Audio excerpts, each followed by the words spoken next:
तो बच्चों today we are going to talk about metallurgy. अब मेटलर्जी नाम का कोई चैप्टर एनसीईआरटी में तुमको मिलेगा नहीं। तुमको मिलेगा general principle and isolation isolation process of कुछ करके एलिमेंट्स करके ऐसा कुछ नाम है। ठीक है, यानी मेटलर्जी का मतलब होता है जो मेटल्स है। ध्यान से सुनिए, पीरियोडिक टेबल देखोगे तो दो चीज मिलेगा, एक मेटल्स मिलेंगे, एक तुम्हें मिलेंगे नॉन मेटल्स। तो ये तो बचपन में हम लोग पढ़े हैं कि मेटल्स का फिजिकल प्रॉपर्टी क्या होता है, हार्ड होता है, साइनी होता है, लस्टरस होता है, सोनोरस होता है, मैलिएबल होता है, डक्टाइल होता है, ये सब पढ़े हो। तुम बोलोगे हाँ ये सब तो खैर पढ़े हैं। मेटल्स का अगर केमिस्ट्री के टर्म में हम बात करें तो मेटल्स ऐसे एलिमेंट्स होते हैं जो इलेक्ट्रॉन देने में विश्वास रखता है ना। ये इलेक्ट्रॉन को लूज करने वाले पार्टी होते हैं, और नॉन मेटल्स इलेक्ट्रॉन को गेन करने वाले पार्टी होते हैं। ये लेते हैं और ये इलेक्ट्रॉन देते हैं। बताइए कोई दिक्कत है? एस ब्लॉक में भी दो तो देख ही रहे थे ना। ग्रुप वन एक इलेक्ट्रॉन देता था, इसीलिए प्लस वन बैलेंस ही था। ग्रुप टू कितने इलेक्ट्रॉन देते थे ममता? तो इसीलिए उसके ऊपर कितना था? Plus two. ठीक है। हाँ। तो इस पूरे चैप्टर में हम पढ़ेंगे कि आखिर मेटल्स को हम धरती माता में से निकालते कैसे। ठीक है, क्योंकि मेटल्स तो आसमान से बरसता नहीं है, धरती में ही है, वहीं से निकालते हैं, वहीं से निकाल के यूज करते हैं। तो आखिर धरती से कैसे निकालते हैं, कैसे इसको प्यूरिफाई करते हैं। ठीक है, तो इस चैप्टर को पढ़ने से पहले आपको कुछ बेसिक टर्मिनोलॉजी पढ़ना पड़ेगा जो आपको पता होना चाहिए। तो मेटालर्जी क्या हुआ? मेटालर्जी ऐसे मतलब केमिस्ट्री का ऐसा ब्रांच है जिसमें हम डील करते हैं methods of extraction of metal from their ores by profitable means. ये वर्ड को जरा ध्यान दे देना, ये वर्ड को ध्यान दे देना। मान लो अभी ओमकार एक इंडस्ट्री लगाया, उसको पता चला कि महाराष्ट्र के किसी डिस्ट्रिक्ट में कि आयरन का ओर है नीचे, जमीन के नीचे, उसने इंडस्ट्री लगाया। अब इंडस्ट्री लगा के वो पैसा इन्वेस्ट किया, 1 किलो लोहे मान लो 1 किलो लोहा निकाल रहा, उस पर लग रहा है उसको 1,000 रुपया। मार्केट में गया अभी वो बेचने के लिए, पता चला 1 किलो के लिए उसको 1,000 रुपए कोई दे नहीं रहा है। तो उसका मेटलर्जी होगा? नहीं होगा। वो मेटलर्जी कहलाएगा ही नहीं, वो तो बर्बाद हो जाएगा फिर तो। क्या कहते हो? तो प्रॉफिटेबल हो, मान लो 1 किलो निकाल लिया हो 0.1 पैसा में। ठीक है, तो खूब सारा पैसा छाप लेगा। तो वही मैं बोल रहा हूँ कि मेटलर्जी ऐसा ब्रांच है केमिस्ट्री का जिसमें हम method of extraction of metals पढ़ते हैं, कैसे? प्रॉफिटेबल तरीके से। समझ आया? ओके। मेटल्स क्या होता है आप बता ही दिए भाई, पॉजिटिव आयंस वाले होते हैं मेटल्स, जिनका टेंडेंसी होता है कि उसके ऊपर पॉजिटिव चार्ज रहे। ठीक है, क्योंकि इलेक्ट्रॉन लूज करने वाले पार्टी होते हैं। मिनरल्स क्या होता है और क्या होता है, ध्यान से सुनिए। मिनरल्स उस सारे लोकल टर्म में समझाते हैं ना, ये अपना टर्मिनोलॉजी तुम लोग पढ़ना, मैं नॉर्मल बोलचाल वाले भाषा में समझाता हूँ। कभी पहाड़ी इलाके में गए हो, पत्थर वत्थर देखते होगे, तुम बोलोगे हाँ। तो उस पत्थर को देखो, उस पत्थर में अगर 0.00001% भी कोई मेटल मिल गया, चाहे इम्प्योरिटी में मिले प्योरिटी में मिले, 1%, 2% कुछ भी अगर मिल गया, तो उस पत्थर को हम मिनरल्स बोलेंगे। बोलो समझ आया क्या? बताइए। हाँ बोलो सर। समझ आया? और एक इंपॉर्टेंट बात मैं बता देता हूँ। जनरली जनरली जो मिनरल्स होते हैं वो हमें या तो सल्फाइड के फॉर्म में इम्प्योरिटी मिलता है उनमें, या तो हमें ऑक्साइड के फॉर्म में मिलता है, या तो हमें बाइकार्बोनेट के फॉर्म में इम्प्योरिटी मिलता है, ये सब। एक सवाल आईआईटी जेई मेंस में पूछा था कि नाइट्रेट के फॉर्म में क्यों नहीं मिलता, NO3 नेगेटिव के फॉर्म में। मान लो कोई मेटल NO3 नेगेटिव के साथ भी तो रह सकता है ना इम्प्योरिटी में। हम बोल रहे मेटल सल्फाइड तुमको मिल जाएगा इम्प्योर, ऐसा। तुमको मेटल ऑक्साइड मिल जाएगा, तुमको मेटल के कार्बोनेट बाइकार्बोनेट के फॉर्म में मिल जाएगा, पत्थर के अंदर, पत्थर के अंदर। लेकिन नाइट्रेट के फॉर्म में नहीं मिलता। क्यों नहीं मिलता? क्योंकि नाइट्रेट पानी में डिजोल्व हो जाता है। तो अगर मान लो बना भी होगा, मान लेते हैं बना भी होगा, तो बारिश हुआ, डिजोल्व होकर चला गया पानी के अंदर, हो गया था। तो इसीलिए इस फॉर्म में मिनरल्स कभी नहीं पाए जाते, इसमें। बताइए कोई दिक्कत? तुम बोलोगे नहीं। कोई दिक्कत। यानी नॉर्मल जो कोई पत्थर पड़ा है जिसमें मिनरल है, जिसमें एलिमेंट्स या मेटल्स है, वो हमारा क्या है?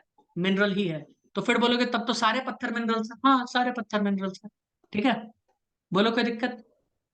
कोई दिक्कत? ठीक। ओर क्या जी। होता है? ओर ऐसा मिनरल है, ध्यान से सुनना। ओर एक ऐसा मिनरल है जिससे हम मेटल्स को निकालते हैं प्रॉफिटेबल और इजी तरीके से। बताइए समझ आया? तुम बोलोगे नहीं समझ आया, तो अभी समझाते हैं। मान लो एक और है, यहाँ पर एक मिनरल है, ये एम नाम का मिनरल है, एक M2 नाम का मिनरल है। मैं बोल रहा हूं कि इसमें 20% आयरन है और बाकी इंप्योरिटी है। इसमें 60% आयरन और बाकी इंप्योरिटी है, दोनों मिनरल है।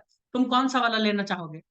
और मैं बोल रहा हूं कि दोनों में से अगर आयरन निकालती हो ना ममता, तो उसमें ₹5 पर केजी पड़ने वाला है तुमको रेट, तो दोनों में पड़ने हम्म। वाला है। अगर तुम इसको निकालोगे तो कम ही निकलेगा भाई, 20 ही निकलेगा, 20 किलो या जो भी निकलेगा, है ना। और इसमें तो ज्यादा निकल जाएगा, एक ही का एक्सट्रैक्शन करोगे इसका तो ज्यादा कम ही तुमको मिलेगा। 20% है ना इसमें कॉपर, और इसमें 60% कॉपर है। तो क्या कौन सा वाला प्रॉफिटेबल होगा हमारे लिए ये? तो मैं बोल रहा हूं ऐसा मिनरल, ध्यान से सुनिए, ऐसा मिनरल जिससे हम इजीली वर्ड को भी ध्यान देना है, इजी तरीके से और प्रॉफिटेबल तरीके से मेटल्स को निकाल लें, उस मिनरल को हम क्या बोलेंगे? ओर बोलेंगे। यानी मेन ओर क्या है? एक स्पेशल तरह का मिनरल है, ठीक है। बोलो कोई दिक्कत? इकोनॉमिक आधार नहीं। पे, ठीक है। तो इससे ये भी कह सकते हैं कि धरती पे जितने और हैं वो सबके सब मिनरल हैं। हाँ, सारे और तो मिनरल से होते हैं, लेकिन सारे मिनरल्स और नहीं होते, क्योंकि सारे मिनरल्स हमें प्रॉफिट नहीं करवाते हैं, ठीक है। कोई दिक्कत? ये ट्रू है, ये ट्रू है, ये ट्रू है, ठीक है। ये एनसीईआरटी का लाइन, ठीक। बताइए। ठीक है। ओके, जवाब देती रहो तुम by default. Type of ores, ores देखो हमारे पास दो तरह के मिलेंगे, एक होता है कंबाइंड ओर, एक होता है नेटिव ओर। ध्यान से सुनना, बचपन में कभी तुम लोग रिएक्टिविटी सीरीज पढ़े थे? पोटेशियम से शुरू होता था, तुम बोलोगे अरे हाँ याद तो आ रहा है कुछ, लास्ट में एजी, एयू, प्लैटिनम ये सब आता था, इसको हम लोग नोबल मेटल कहते थे, और बचपन में पढ़े होगे। इसी वजह से इन सब चीजों का ऑर्नामेंट बनता है, ज्वेलरी इसीलिए बनाते हैं। पता चला ममता को हम खुशी से प्लैटिनम गिफ्ट किए, और मान लो प्लैटिनम नोबेल नहीं रहता, प्लैटिनम का अंगूठी दिए, अगले दिन गायब, ऑक्सीजन के साथ रिएक्ट कर गया, कुछ और बन गया। माथा पीट लगी वो, भाई 1,000 लाख रुपए का सर हमको प्लैटिनम दिए है, और वो भी बर्बाद हो गया, है ना। हाँ। इसीलिए मैं बता रहा हूँ सिल्वर और गोल्ड और प्लैटिनम ये रिएक्ट ही नहीं करते, ये रिएक्ट ही नहीं करते, इनको रिएक्शन रिएक्शन में कोई विश्वास नहीं है भाई। इन सब चीजों से ऊपर उठे, नोबल संत आदमी है ये लोग, क्या है? संत है। इसीलिए इनका ऑर्नामेंट हम कान में हाथ में पहनते हैं, क्योंकि रिएक्शन ही नहीं करता, कुछ नहीं करता है, आराम से बैठते हैं। लेकिन और इस सीरीज को हम लोग रिएक्टिविटी सीरीज कहते हैं ना बचपन में, लेकिन तुमको मैं इलेक्ट्रोकेमिस्ट्री पढ़ाऊंगा, उसमें हम लोग इसको देखते हैं एसआरपी से। मैं बार बार बोलता हूँ इस चीज को, एसआरपी स्टैंडर्ड रिडक्शन पोटेंशियल, बीच में आता है हाइड्रोजन, इसके कुछ नीचे होते हैं एलिमेंट्स, कुछ होते हैं ऊपर। तो सिल्वर के आसपास वाले जितने भी एलिमेंट्स होते हैं ना दोस्त, वो बहुत ही कम रिएक्शन करते हैं। तो अब मुझे कॉमन सेंस से बताना कि यहाँ जो आसपास मेटल्स होंगे, एलिमेंट्स होंगे, क्या वो अपने अकेले पाए जाएंगे नेचर में? अकेले? बोलो, बोलोगे हाँ वो तो अपना अकेले ही पाए जाएंगे, जैसे कि सिल्वर हुआ, गोल्ड हुआ, कॉपर हुआ, प्लैटिनम, ये सब रिएक्ट ही नहीं करते ममता, ये ऐसे ही नेचर में हाँ। पाए जाएंगे। तुम डिस्कवरी पे देखना, गोल्ड एयू का, है ना, अफ्रीका में, अफ्रीका के बहुत सारे नदियों में गोल्ड मिलता है, तो वहां के लोकल लोग ऐसे ही छान के निकाल लेते हैं प्योर, क्योंकि वो एकदम प्योर फॉर्म में पाया जाता है, कोई ऑक्साइड कुछ भी नहीं, रिएक्शन ही नहीं करता, वो रिएक्शन ही नहीं करता। गॉट इट ना। तो यस सर। जो मेटल्स अपने नेचुरल फॉर्म में पाया जाए, जैसे है वैसे ही पाया जाए, किसी मतलब किसी के साथ कंपाउंड के फॉर्म में नहीं पाया जाता, उसे कहते हैं नेटिव। और मान लो कोई ऑक्साइड के फॉर्म में पाया जा रहा है, जैसे ये सब हुआ जो हाईली रिएक्टिव होते हैं, अच्छा, हैलाइड के फॉर्म में, सल्फेट के फॉर्म में, ऑक्साइड के फॉर्म में, सल्फाइड के फॉर्म में, इस तरह के ओर को हम लोग कहते हैं कंबाइंड ओर। बताइए कोई दिक्कत है क्या? ये नहीं। टर्मिनोलॉजी याद रहेगा तभी आगे सीख पाओगे, नहीं तो नहीं सीख पाओगे। ओके, तो ये कंबाइंड और हो गया, क्योंकि नेचर में मेटल, जो रिएक्टिव मेटल है वो अकेले थोड़ी पाए जाएंगे, तो कुछ होते हैं सल्फेट वाले, कुछ ऑक्साइड वाले, कुछ सल्फाइड वाले, ठीक है। आइए, उसके बाद होता है गैंग या फिर मैट्रिक्स। गैंग या मैट्रिक्स कहते हैं इम्प्योरिटी को। भाई तुम जो पत्थर लेके आए हो, उस पत्थर में कुछ ना कुछ तो इम्प्योरिटी होगा ना, तो अनवांटेड इम्प्योरिटी जो होता है ओर के साथ, उसे हम लोग कहते हैं गैंग। बताइए कोई दिक्कत? बोलो कोई दिक्कत? नहीं सर। कोई दिक्कत नहीं। अब मेटालर्जी से पहले इसने गैंग बताया है ना, मैं इस गैंग के साथ साथ दो और टर्मिनोलॉजी सिखाना चाहता हूँ। सिखा दूं क्या? सीख लो, ताकि इस चैप्टर में जब मैं यूज करूंगा ना तो तुम्हें कोई दिक्कत ही नहीं होगा, लगेगा भाई एकदम मजा आ रहा है ना। और ये जो मजा है मैं सारे देशवासियों को देना चाहता हूँ। एक होता है फ्लक्स। फ्लक्स क्या होता है? ध्यान से सुनो, कुछ केमिकल सब्सटेंस, है ना, हम यूज करते हैं इम्प्योरिटी को रिमूव करने के लिए। मैंने क्या बोला? ये एक केमिकल सब्सटेंस है, ये क्या है ममता? ये chemical came substance used to remove impurity. Gangue क्या था? इम्प्योरिटी था, और ये क्या है? इम्प्योरिटी को रिमूव करने वाला आदमी। मतलब केमिकल है, आदमी कह रहे हैं केमिकल है। ये क्या करता है, इम्प्योरिटी को रिमूव करता है। तो मुझे एक बात बताना ममता, अगर मान लो कोई हम्म, और है, उसमें एसिडिक इम्प्योरिटी आ गया, तो उसको कैसे हटाएं? तुम बोलोगे अरे सर ये तो बहुत इजी है, बचपन में पढ़े थे। एसिडिक इम्प्योरिटी है ना, बेस मिला दो, सॉल्ट वाटर बन जाएगा। क्या? अगर एसिडिक हाँ, इम्प्योरिटी है तो बेस मिला दो। तो अगर हम बेस मिलाते हैं तो बेस भी तो केमिकल हुआ ना, तो उसको बोलेंगे बेसिक फ्लक्स। क्या बोलेंगे? Basic flux. Basic flux. Basic flux किसको हटाने के लिए यूज किया जाता है? एसिडिक इम्प्योरिटी को। अगर ममता मैं बोल दूं कि बेसिक इम्प्योरिटी है, तब क्या मिलाएं? Acidic flux. सिंपल। तो उसको क्या आप कहेंगे? Acidic flux. कोई दिक्कत? कोई दिक्कत नहीं। नहीं। तो इस टर्म को बस याद रख लेना। ठीक है, फ्लक्स होता है। एक और टर्मिनोलॉजी मैं तुम्हें पढ़ाना चाहूंगा, जिसे कहते हैं स्लैग। जिसे क्या कहते हैं ममता? स्लैग। फ्लैग। देख लो, स्लैग क्या होता है। अब मान लो एक बड़ा सा फर्नेस है, उसमें कोई चीज को तुम डाले हुए हो, है ना, वो गर्म हो रहा है या कुछ हो रहा है, और उसी को, उसी में से इम्प्योरिटी मिटाने के लिए तुमने क्या डाल दिया? मान लो कोई एसिडिक फ्लक्स या सीधा कोई फ्लक्स डाल दिया। तो इम्प्योरिटी तो हटेगा, लेकिन हट के जाएगा कहाँ? आसमान में उड़ जाएगा क्या? नहीं, इसी में रहेगा। तो इम्प्योरिटी और ये फ्लक्स दोनों, ध्यान से देखो, ये ब्लू कलर से मैंने फ्लक्स बना दिया, और येलो कलर से मैंने इसमें इम्प्योरिटी दिखा दी। तो ये दोनों एक साथ पड़े रहते हैं उसी के अंदर, और उसे हम लोग कहते हैं स्लैग। तो स्लैग क्या हो गया? Impurity plus flux. बोलो ममता, समझ आया? हाँ, समझा। ठीक है। तो इस स्लैग का जो मेल्टिंग पॉइंट होता है और डेंसिटी, एकदम ध्यान से सुनना, क्योंकि मैं अभी पढ़ाऊंगा आयरन वाले केस में। इसका जो डेंसिटी होता है ना दोस्त, डेंसिटी और मैंने क्या बोला है, एक मेल्टिंग पॉइंट। ये क्या होता है, जिस भी मेटल को हम निकालना चाहते हैं, मान लो यहाँ पे आयरन का कोई और लेके रखे, Fe2O3, ठीक है, तो इस आयरन से इसका मेल्टिंग पॉइंट कम होता है, डेंसिटी कम होता है। इसी वजह से ये क्या होता है, लिक्विड स्टेट में पाया जाता है, क्योंकि ये तो बहुत, इसको हम बहुत ज्यादा गर्मी दे रहे हैं, उतने में तो ये मेल्ट भी हो जाएगा। हाँ, मेल्ट हो जाएगा और ऊपर तैरता रहता है, फ्लोट करता रहता है। अब इस फ्लोटिंग की वजह से क्या होता है ना, कि ये जो मेटल हमारा Fe2O3 ऊपर है, ये प्योर होकर पिघलता पिघलता नीचे आ गया है। देखो, प्योर है। ध्यान से सुनते जाना, जिनको नहीं समझ में आ रहा आगे समझ आ जाएगा। मान लो ये हमारा Fe है, प्योर Fe, और इस Fe के ऊपर एक लेयर बन गया है किसका? स्लैग का। तो ये स्लैग इस Fe को फर्दर ऑक्सीडेशन होने से बचाता है। अगर ये Fe और ये Fe2 दिख गया, तो यहाँ जो ऑक्सीजन है ना, ये फिर से इसके साथ ऑक्सीडेशन कर देगा और इसको इम्प्योर बना देगा। क्या बना देगा ममता? इम्प्योर बना देगा। इम्प्योर। तो ये जो एक लेयर है ना स्लैग, ये इसको बचाता है। और इसके ऊपर सवाल आया हुआ था आईआईटी एडवांस में, मेंस में नहीं आया था, एडवांस में आया था, इसीलिए बता देना।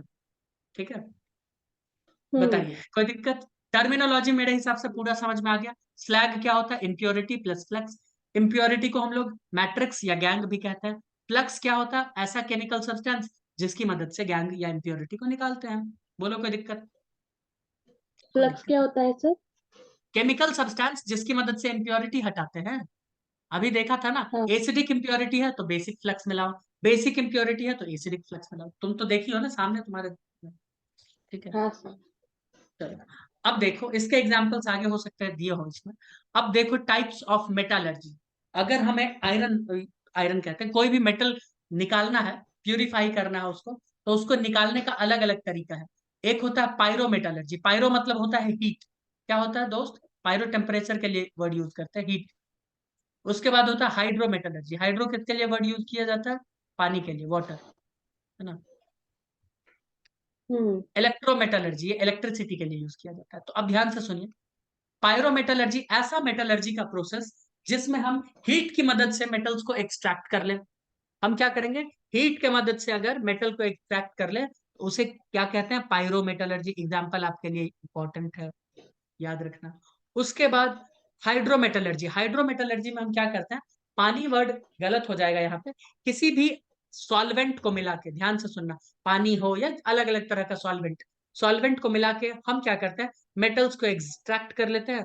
जैसे कि क्यू आगे आऊं, है ना, इसे कहते हैं हाइड्रोमेटलर्जी। बताओ, कोई दिक्कत? सब पढ़ाएंगे, नहीं। बोलो, कोई दिक्कत? उसके बाद इलेक्ट्रोमेटलर्जी, इलेक्ट्रिसिटी की मदद से अलग कर लेते हैं। तो ग्रुप 1A हो गया, ग्रुप 2A हो गया, ग्रुप A 1A 2A, और ये क्या लिखा है A1, एल्यूमिनियम है। ठीक है, इन सबको एक्सट्रैक्ट कर लेते हैं। ग्रुप 1A में जानते हो ना, ग्रुप नंबर 1 हो गया, ग्रुप नंबर 2 हो गया, ऐसा कुछ। ठीक है, हेलिना की रब से फरियाद, हाइड्रोजन हटा के लीना की रब से फरियाद। ठीक है, बताइए कोई दिक्कत? अब इसमें नहीं। ओर्स का नाम हमें पढ़ना है, तभी तो समझ में आएगा। देखो इसने सीधा डाल दिया है ना, ओर का नाम तो दिया ही नहीं। तो अब हमें कुछ ओर्स के नाम याद करने पड़ेंगे, क्योंकि एनसीईआरटी में वो गिवन है। इसमें ओर का नाम दिया है कि नहीं दिया है? अच्छा देखो, एसिडिक फ्लक्स, बेसिक फ्लक्स दिया है यहाँ पे, ममता दिखा? इसमें एग्जाम्पल आपको याद रखना है, बहुत इंपॉर्टेंट है। Acidic flux SiO2 acidic flux है। बेसिक फ्लक्स कहाँ है? CaO, है ना?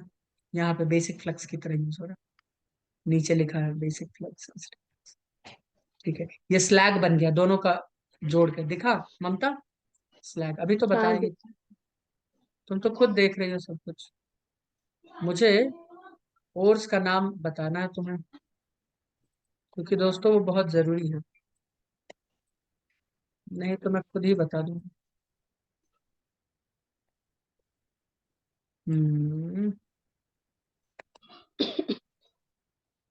कोड का तो नाम ही नहीं दिया यार। हैं?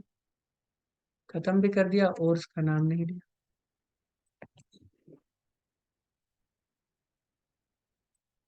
हाँ दिया है और उसका नाम, देखो। अरे ऐसे करके क्यों दिया है? कोई नहीं, देख लो थोड़ा सा। कुछ कुछ जो मैं अंडरलाइन करता हूँ वो सब याद रखना है, और जो इसमें नहीं गिवन होगा वो मैं बता दूंगा। ठीक है, नहीं तो एनसीईआरटी से तो याद करना है, याद करना ही पड़ेगा। ये बहुत गलत तरीके से दिया है, ये बहुत ही गलत तरीके से दिया है। तुम कैसे बनाना मैं बताता हूँ, तुम ऐसे बनाना। जैसे पहले लिख देना एल्यूमिनियम, एल्यूमिनियम के कितने सारे और है, 1 2 3 4, जो भी है उसका फिर नाम। फिर लिख देना आयरन के कितने सारे और है, फिर लिख देना कॉपर के कितने हैं, फिर जिंक के कहते हैं इतना। ऐसे करके लिखना, ये पूरा नहीं लिखना, ये तो बहुत ज्यादा हो गया, है ना? तो एल्यूमिनियम का इसमें दिया है, सबसे इंपॉर्टेंट बॉक्साइट दिया है, ये याद होना चाहिए। एल्यूमिनियम बॉक्साइट और, ये पता होना चाहिए। ठीक है, ऑक्साइड और है या क्या है वो तो तुमको पता चल जाएगा, ऑक्सीजन देखते हैं। तो ये आपको किसी भी हाल में याद होना चाहिए। उसके बाद कौन सा है? जिनसाइट, जिनसाइट भी याद होना चाहिए, किसका होता है? जिंक का। उसके बाद दोस्तों अगर हम बात करें, जो इम्पोर्टेंट इम्पोर्टेंट है, कैसीटेराइट, ये आपको पता होना चाहिए। ठीक है, कैसीटेराइट पता होना चाहिए, क्यूपराइट पता होना चाहिए, हीमेटाइट पता होना चाहिए। क्रोमाइट का उतना जरूरी नहीं है ना, एनसीईआरटी में नहीं गिवे ना, तो छोड़ दो। मैग्नेटाइट का आपको पता होना चाहिए। लिमोनाइट देख लेना एक बार, वैसे एनसीईआरटी में गिवन नहीं है ना। रूटाइट गिवन नहीं है, जो पिंक से अंडरलाइन किया वो याद होना चाहिए। जिनसाइट जिंक का है, कैसीटेराइट ऑलमोस्ट जिंक का सभी है, याद कर क्यूपराइट लिया। नहीं, हीमेटाइट, बॉक्साइट, मैग्नेटाइट, और है अभी कम ही है, और है, रुको, ये कम है। उसके बाद है जिंक ब्लेंड, याद होना चाहिए। सीनाबार, गैलेना, अर्जेंटाइट, फूल्स गोल्ड यानी आयरन पायराइट्स पता होना चाहिए। Copper pyrites very important. ठीक है, जो इंपॉर्टेंट है मैं वही बताऊंगा, है ना। चाल्कोसाइट जरूरी नहीं है, ये नाम याद होना चाहिए। NaCl को कहते हैं रॉक सॉल्ट, AgCl को कहते हैं हॉर्न सिल्वर, है ना। AlF3 और NaF को कहते हैं क्रायोलाइट, है ना। फ्लोरस्पाथ CaF2 को कहते हैं, ये सब नाम याद होना ही चाहिए। ठीक है, उसके बाद कौन सा आपको याद होना चाहिए? डोलोमाइट, MgCO3 CaCO3 नाम होना चाहिए याद, एनसीईआरटी में ऑलरेडी गिवन है। सीडेराइट पता होना चाहिए। मैलेकाइट या मैलेसाइट भी कहते हैं इसको, कॉपर का है, ये किसका है? कॉपर का और है। ठीक है, उसके बाद है उसके बाद और है क्या? नहीं दिया, 1 2 मैं लिख देता हूँ, है ना। क्यों ममता? 1 2 मैं लिख देता हूँ, तुम सोच रही होगी हाँ इतना में तो भर जाना चाहिए था मन। कार्बोनेट में और दिया है क्या? उसमें दिया है कार्बोनेट कार्बोनेट कार्बोनेट, इसमें देना चाहिए दिया है। ZnCO3। हाँ दिया है, कैलामाइन, इसको मैंने अंडरलाइन नहीं किया। सर कैलामाइन, नाइट्रेट और के बाद कौन सा और है? नाइट्रेट और नहीं होगा, नाइट्रेट और नहीं पाया जाता है जनरली। कहाँ देखो, Chile saltpetre, saltpetre, Indian saltpetre, nitrate नहीं पाया जाता, है ना। नाइट्रेट और जिक्र भी मत करना, एनसीईआरटी तुम्हारे क्लास के लेवल पे दिया ही नहीं है। ठीक है, नाइट्रेट और डिजोल्व हो जाता है पानी में, चला जाता है। सल्फाइड, हम्म। सल्फेट, ऑक्साइड, यही और सब पाए जाते हैं। Got it? या। ये सब नाम याद होना चाहिए। अगर इतना सारा नाम याद नहीं है मान लो, तो मैं बोलूंगा एनसीईआरटी नाम सुने हो, वो पढ़ लेना, और उसके अलावा क्या कर लेना, एक ये पढ़ लेना Ag2S। ये किसका और है, सिल्वर का। इसे हम लोग कहते हैं अर्जेंटाइट। क्या कहते हैं, अर्जेंटाइट। इसके अलावा एक होता है टिन का, SnO2, अभी शायद पढ़े भी थे। टिन का ये और है, किसका है, टिन का और है, इसे कहते हैं कैसिटीराइट। कैसिटीराइट, कैसिटीराइट। राइट। उसके बाद एक और होता है लेड का, PbS, सल्फाइड और है, इसे कहते हैं गैलेना। लेड काफी खतरनाक होता है। उसके बाद होता है Hg, HgS, सल्फाइड और होता है, इसे हम लोग कहते हैं सीनाबार। एनसीईआरटी के अलावा ये सब याद कर लेना, ठीक है, हो जाएगा दोस्तों। सीरम। सीनाबार, सीनाबार। अच्छा यहाँ भी गिवन है, यहाँ गिवन है, सीनाबार। ठीक है, गैलेना भी दिया, जिंक ब्लेंड भी दिया हुआ। ठीक, बताइए। ठीक सर। ठीक है, अब मैं एक ऐसा तरकीब बताऊंगा जिसकी मदद से तुम इस चैप्टर को एक बार में मेरे पढ़ाने के बाद रिवाइज ही कर जाओगे। और इस रिवीजन के लिए अगर तुमको 10 मिनट से ज्यादा लग गया तो मैं अपना नाम बदल दूँ। 10 मिनट काफी, मेरे पढ़ाने के बाद, लेकिन ठीक है। मैं लिख रहा हूं जनरल प्रोसेस, ध्यान से देखना, ये लिखना जरूरी है, general process involved in metallurgy. ये लिख देंगे ना, उसके बाद चैप्टर को धुआं धुआं उड़ा देंगे, गर्दा उड़ा देंगे। ये तुम लोग खुद कंप्लीट करना, मैं पूरा कंप्लीट नहीं करूंगा, ध्यान से सुनना।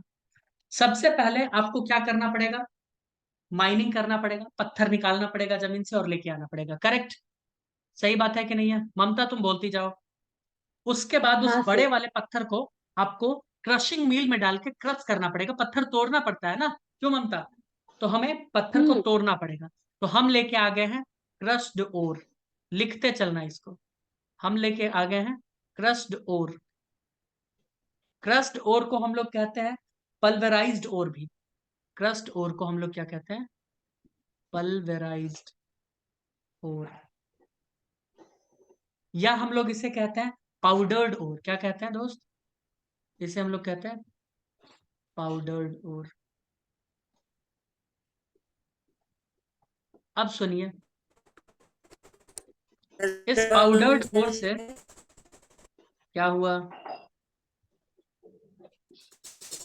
वो अगर तो के बाद क्या लिखा था? पल्वराइज्ड, पल्वर। पल्वराइज्ड।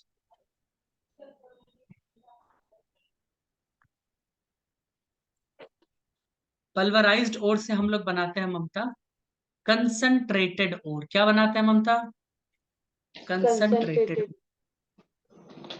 लेकिन रुकना, अभी ये लिखने से पहले, कंसंट्रेटेड ओर, मैं चाहता हूं इस चैप्टर को तुम लोग 10 मिनट दो और खत्म कर लो। इस कंसंट्रेटेड ओर और पल्वराइज्ड ओर में जाने से पहले कुछ बातों का ध्यान देना पड़ेगा। हम कंसंट्रेट कैसे करते हैं, तो कंसंट्रेट करने का अलग अलग प्रोसेस होता है ना। इस कंसंट्रेशन वाले प्रोसेस को हम लोग ड्रेसिंग भी कहते हैं। क्या कहते हैं, ड्रेसिंग। मैं लिख देता हूं कैसे कैसे होता है। ये तुम कर सकते हो या तो ग्रेविटी सेपरेशन से। कैसे कर सकती हो ममता, इसे ग्रेविटी कहते हैं सेपरेशन। ग्रेविटी सेपरेशन, या तो हाइड्रो, पानी की मदद से भी कर सकते हैं। दूसरा होता है मैग्नेटिक सेपरेशन। क्या होता है, मैग्नेटिक सेपरेशन, सेपरेशन। तीसरा हो सकता है फ्रॉथ फ्लोटेशन मेथड। ये पता नहीं बोर्ड में क्यों ज्यादा पूछा जाता है, खूब पूछते हैं, फ्रॉथ फ्लोटेशन मेथड।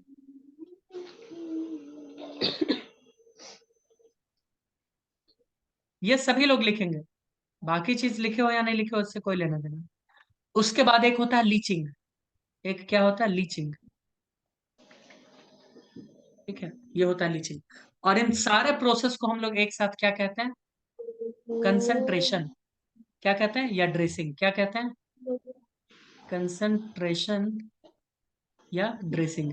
इस प्रोसेस के बाद अगर पाउडर डोर को आप इनमें से किसी एक प्रोसेस में डाल दिया हो ममता, तो अब जो ओर बचेगा उसे क्या कहेंगे, कंसंट्रेटेड ओर। क्या कहेंगे उसे, कंसंट्रेटेड ओर। बताइए कोई दिक्कत। अब नहीं। कंसंट्रेटेड ओर से हमको बढ़ना है आगे, इससे हमको क्या करना, आगे बढ़ना है, यहाँ थोड़ी रुकेंगे, क्यों? तो हम बढ़ रहे हैं हाँ। आगे, देखो देखो,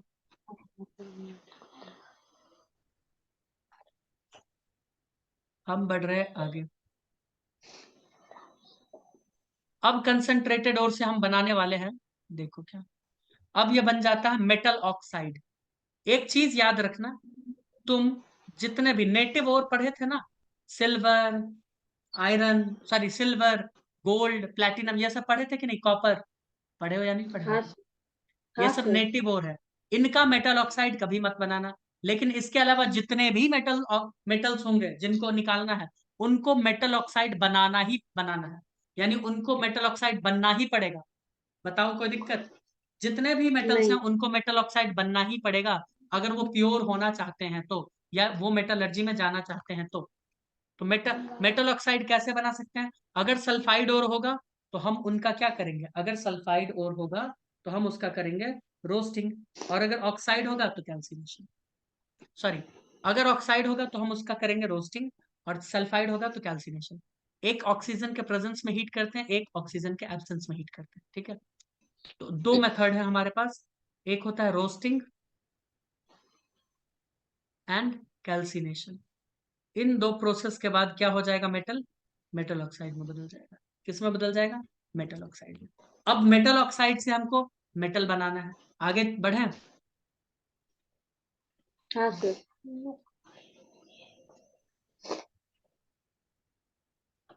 सिल्वर, कॉपर, गोल्ड, है ना, कॉपर तो खैर आ ही लपेट लिया जाता है, इन सब को छोड़ के जितने भी होते हैं सबको बनना पड़ता है क्या? रुको, ऐसे नहीं, ऐसे नहीं, ऐसे नहीं, रुको, मैं ऐसे लाइन बनाता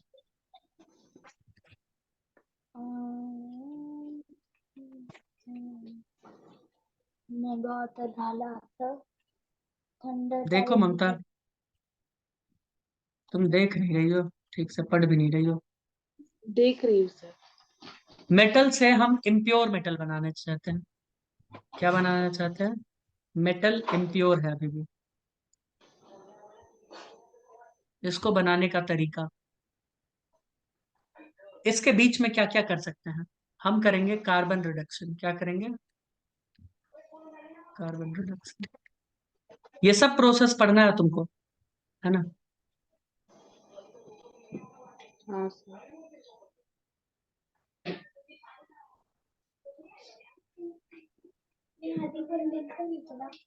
आरईडी अगर लिख देते हैं तो रिडक्शन है।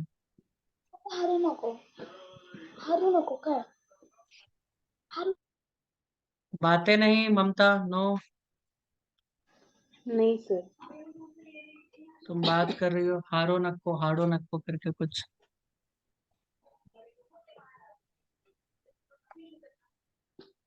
मेरा भाई था। आरईडी मतलब रिडक्शन।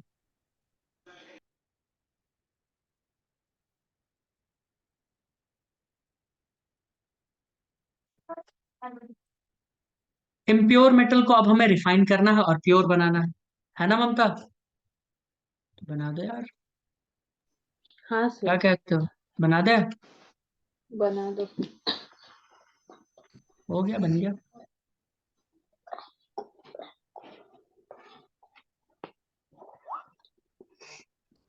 इस प्रोसेस को क्या कहते हैं? प्यूरिफिकेशन। क्या कहते हैं? प्यूरिफिकेशन। इस प्रोसेस को क्या कहते हैं ममता? इस प्रोसेस को कहते हैं रिडक्शन, है ना? रिडक्शन में ऑक्सीजन हटा दिया जाता है, रिडक्शन में मेटल में से ऑक्सीजन हम चुरा लेते हैं, ठीक है? हाँ। और ये प्रोसेस को क्या कहते हैं? इस प्रोसेस को कहते हैं रिफाइनिंग या फिर प्यूरिफिकेशन। अरे भैया, अब इसके बाद सीधा बिजली के रफ्तार से पढ़ेंगे चैप्टर को। अब इसके बाद क्या करेंगे? बिजली के रफ्तार से पढ़ेंगे। क्या क्या प्रोसेस हो सकता है? पहला प्रोसेस, हम इसको वेपर फेज में रिफाइन कर सकते हैं, है? कर सकते हैं कि नहीं, बताओ? तो वेपर फेज में रिफाइन करने का दो प्रोसेस है, एक मिनट।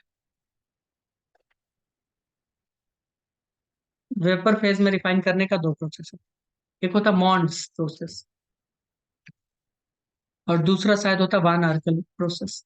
वन अर्पिंग मेथड, ये दो। उसके बाद हम कर सकते हैं इलेक्ट्रोलाइटिक रिफाइनिंग, सब पढ़ेंगे। सब काफी छोटा छोटा है, नाम से है ना लगता है कि पता नहीं क्या है। उसके बाद है जोन रिफाइनिंग, वो भी पढ़ेंगे। उसके बाद है हमारे पास क्यूपिलेशन, ये भी पढ़ेंगे। उसके बाद पॉलिंग है, डिस्टिलेशन है। सर जरा अच्छे से लिखो ना। चलो मैं अच्छे से लिखता हूँ। Polling, POLLING, cupellation, polling, distillation. उसके बाद है सर लिक्वेशन। नीचे नीचे जो फर्स्ट में लिखा है वो पढ़ो एक बार। कौन सा वाला? Vapour phase. उसके बाद है इलेक्ट्रोलाइटिक रिफाइनिंग। वेपर फेज में है दो, मॉन्ड्स प्रोसेस, वन आर्कल मेथड, है ना, ये दोनों, ये सब है। इसके बाद हमें मिल जाएगा प्योर मेटल। तो कुल मिला के मैं क्या कहना चाहता हूं, ध्यान से सुनिए। अगर किसी भी मेटल को एक्सट्रैक्ट करना है आपको, तो आपको मेटल ऑक्साइड तो बनाना ही पड़ेगा। सल्फाइड ओर है तो ऑक्सीजन दे के मेटल बनाओ, सल्फाइड ओर है तो ऑक्सीजन देकर मेटल बनाओ। और अगर ऑक्साइड है पहले से तो फिर तो कोई बात ही नहीं, ऑक्साइड है पहले से तो कोई बात है ही नहीं। लेकिन ऑक्साइड तो बनाना पड़ेगा, ऑक्साइड बना के फिर हम उसको रिड्यूस करते हैं, है ना, रिडक्शन करते हैं। फिर मेटल हमारे पास जो बचता है वो इम्प्योर, फिर उसको रिफाइन कर लेते हैं, प्योर बन जाता है। तो स्टार्ट करेंगे हम लोग कंसंट्रेशन ऑफ द ओर से। वो हाँ पढ़ो ना बताओ। एक बार आप, सारा जो लिखा है लिक्विड। सारा पढ़ते हैं हम, नीचे से पढ़ते हैं। वेपर फेज में दो प्रोसेस है, वन आर्कल एंड मॉन्ड्स। उसके बाद है इलेक्ट्रोलाइटिक रिफाइनिंग। उसके बाद है जोन रिफाइनिंग। उसके बाद है क्यूपिलेशन। उसके बाद है पॉलिंग। उसके बाद है डिस्टिलेशन। उसके बाद है लिक्वेशन। बताइए, कोई दिक्कत? अब तुमको क्या करना है, तुम बोलोगे हाँ इसमें क्या करना है, इसमें ये करना है। जब चैप्टर पढ़ लोगे तो सबके आगे उसका एग्जाम्पल लिख देना। अच्छा इस मेटल का ये होता है, उस मेटल का ये प्रोसेस होता है। अगर इतना लिख दिए तो हो गया आपका काम खत्म, चैप्टर याद। ठीक है, स्टार्ट करें। हाँ ममता सर। कभी घर में गेहूं वेहूं साफ की हो? तुम्हारे घर गेहूं आता है क्या? आता है ना। तो गेहूं कैसे साफ किया जाता है, बिना पानी के कैसे साफ करती हो?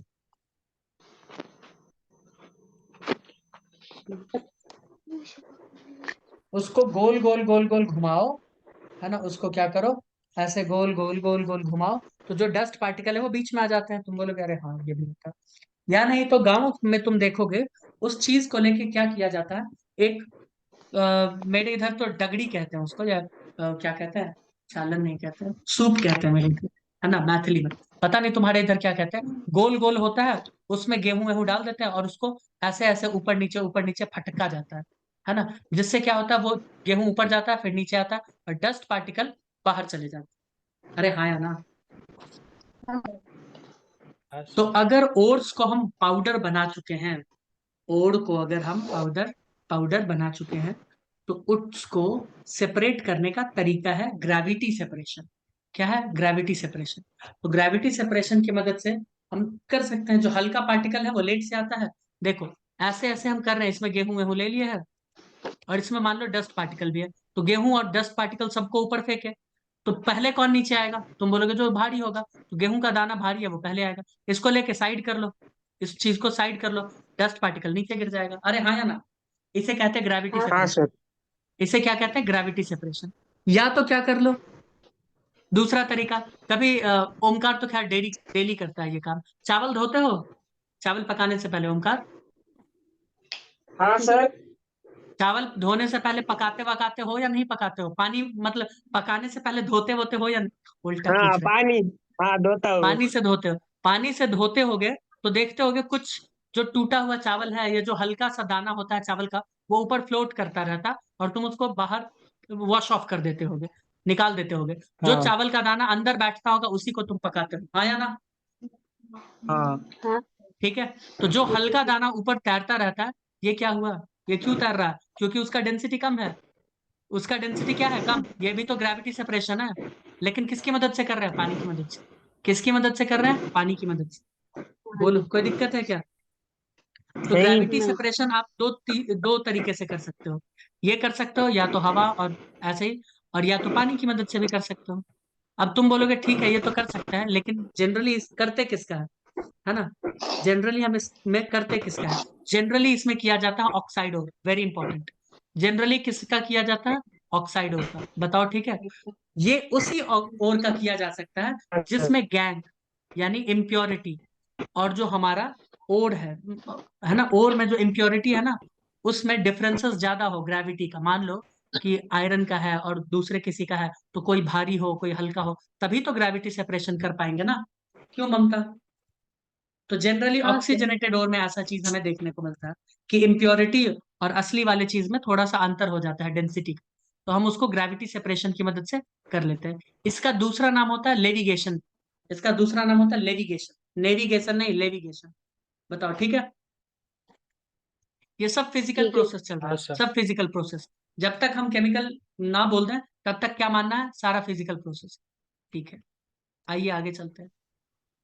देखो ये हॉपर वाला, कि पानी भेजते हैं, जो हल्का वाला चीज है वो यहाँ से गैंग, देखो हल्का वाला गैंग बाहर आ जाएगा, और जो असली वाला चीज है वो सस्पेंडेड और यहाँ से फिर बाहर आ जाएगा कंसंट्रेट। तो सर। ऐसे ही जैसे चावल को धोते हैं, सिंपल, इतना कॉम्प्लेक्स फोटो बना के दिया। चावल धोते हो ना, तो चावल तो नीचे ही सेटल हो जाता है, और जो कचरा पार्टिकल है ऊपर होता है, जिसको गैंग पार्टिकल कहते हैं, बाहर है। ठीक है। इंडस्ट्री, बड़े बड़े जो इंडस्ट्री है ना, उसमें ऐसे ही सेटअप लगाया जाता है। यहाँ से हॉपर से क्या डालते हैं, हॉपर से हम क्या डालते हैं, हमारा पाउडर, किसका, ओर का पाउडर। ओर का पाउडर जो असली चीज है वो नीचे आ जाता है, जो डस्ट पार्टिकल है वो यहाँ से बाहर चला आता है, क्योंकि पानी का फ्लो नीचे से ऊपर रहता है। बोलो कोई दिक्कत? तो हल्का वाला चीज बाहर चला जाता है। ठीक है, कोई कुछ बोलेगा नहीं, चलो छोड़ो, हाँ आगे। सर। हाँ बोलो। 2 मिनट रह गए हैं। ठीक है, 2 मिनट में मैग्नेटिक सेपरेशन खत्म कर देते हैं। मैग्नेटिक सेपरेशन में क्या होता है, मान लो एक ऐसा ओर है जिसमें एक के पास प्रॉपर्टी हो मैग्नेट से चिपकने का, एक के पास इम्प्योरिटी के पास ना हो। तो मान लो कोई इम्प्योरिटी है जैसे SiO2, SiO2 के पास कोई मैग्नेटिक नेचर नहीं है, और ये आयरन के ओर में पाया जाता है। तो हम ये मैग्नेटिक बेल्ट के ऊपर डाल देंगे पाउडर। मैग्नेटिक बेल्ट के ऊपर देखो ये पाउडर डाल दिए। अब पाउडर में चिपका हुआ जाएगा कौन, जो आयरन, जो आयरन होता है। तो हमारा जो आयरन वाला चीज है वो इससे के साथ थोड़ा देर तक चिपका रहेगा और यहाँ गिरेगा। और जो नहीं चिपकता है, यानी जिसका मैग्नेट के साथ कोई प्रभाव नहीं पड़ता, वो थोड़ा जल्दी आगे, ये सेंट्रीफ्यूगल फोर्स की वजह से बाहर फेंका जाएगा, है ना। अरे यहाँ आते ही इसके ऊपर सेंट्रीफ्यूगल फोर्स लगेगा ना, तो टेंजेंशियल डायरेक्शन में चला जाएगा बाहर। गॉट इट या नहीं गॉट इट? देखो नॉन मैग्नेटिक पार्टिकल, जिसका मैग्नेट से कोई लेना देना, ये मैग्नेटिक पार्टिकल होंगे। तो इस तरीके से हम सेपरेट कर लेते हैं। इस तरीके से हम क्या करते हैं, सेपरेट करते हैं। लेकिन इसमें कंडीशन है, इसमें कंडीशन है, ये है कि एक का नेचर होना चाहिए मैग्नेटिक, और एक का नेचर कैसा होना चाहिए, नॉन मैग्नेटिक। बोलो कोई दिक्कत है? जनरली हम किसका इसमें करते हैं, आयरन, आयरन से रिलेटेड, जैसे इन दोनों का। बताइए ठीक है, जैसे इन दोनों का, इसे हम लोग कहते हैं, कहाँ गया, टिन स्टोन, क्या कहते हैं, टिन स्टोन। ठीक है, इसे हम लोग कहते हैं वोल्फ्रामाइट, ये है वोल्फ्रामाइट। ठीक है, कोई दिक्कत है? तो नहीं। जब हम टिन को प्योर का, जब टिन को निकालने के लिए जाते हैं ना, तो उसमें ये इम्प्योरिटी बैठा रहता है। तो हम इसको क्या करते हैं, इधर से कलेक्ट कर लेते हैं, और यहाँ टिन, ये टिन, ये टिन का और है SnO2। ठीक है, जब इसको हम लोग सेपरेट करना चाहते हैं तब ये काम होता है। बताइए कोई दिक्कत है? टिन के O2 का भी मैंने बताया था ना, टिन स्टोनिया कैसीटेराइट, इसको क्या कहते हैं, टिन स्टोनिया कैसीटेराइट, बताया था ना अभी। तो कैसीटेराइट हमारा इधर आ जाता है, और इम्प्योरिटी इधर आ जाता है। इम्प्योरिटी ये है आयरन वाला, वोल्फ्रम मैंगनीज, ये सब। आइए नेक्स्ट मीटिंग में बात करते हैं फ्रॉथ फ्लोटेशन।